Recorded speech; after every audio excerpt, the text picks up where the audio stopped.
What's up, everybody? Welcome to another edition of The Opinion. And I hate to say it, but I told you so about those Texas Longhorns. And yes, it is only one loss. But let me break down the context, because I told you that Texas was the most overrated team that was in the top five, or that was rated in the top five preseason. And let me break down my point. The first 6 games that Texas has played, let's get right into it. Texas loses to Georgia. The game never, ever felt like it was close. Their offense turned the ball over 4 times.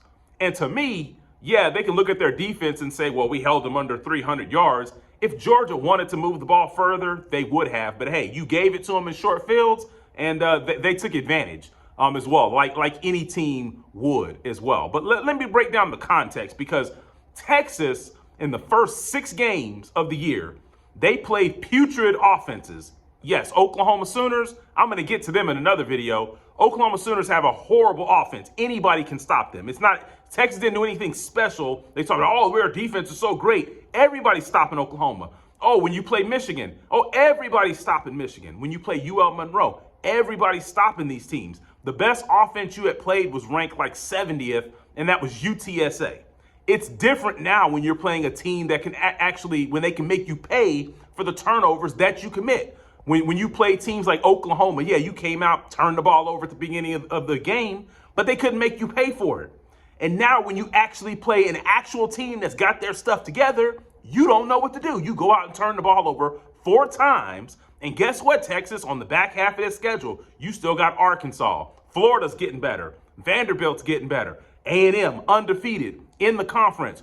You got another loss coming. You get into the SEC championship game, it's not guaranteed. And this is what I meant when I said Texas was the most overhyped team coming in the preseason, because I told you that Texas had lost. And let's also touch on things that I touched on, and a lot of you guys in the comments, you had something to say. You're lucky that I don't point out your comments and post them in this video. You're lucky I don't do that. But, I'm a nice guy. But anyway, I told you in the preseason, I told you Texas lost all of their pass catchers from last year. We still don't know from a receiver standpoint who's the number 1, who's the number 2, who's the number 3. It's kind of like, okay, it's basically whoever kind of has the hot hand.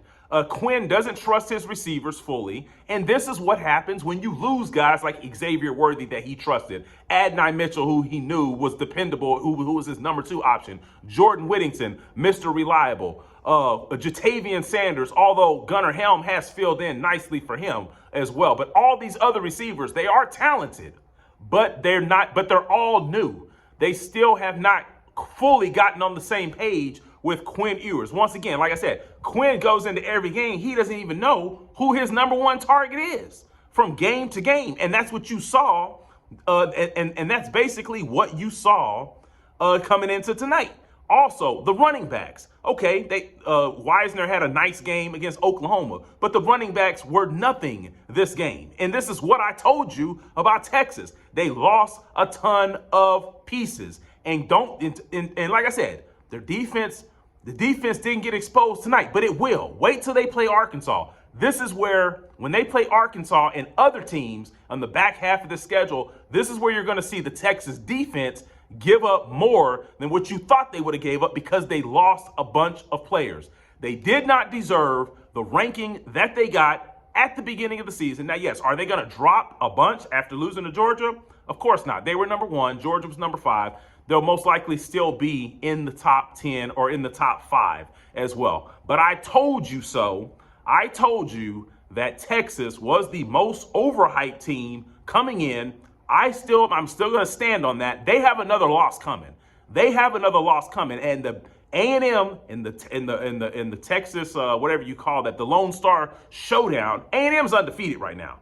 So if A&M gets by LSU, that's going to be your worst nightmare, Texas. They get by LSU, that's going to be your worst nightmare, because you might have to play them twice. Or better yet, you might not even get to the conference championship game, because Aggie land is going to be roaring when you come down there. But other than that, you got tests before you get there.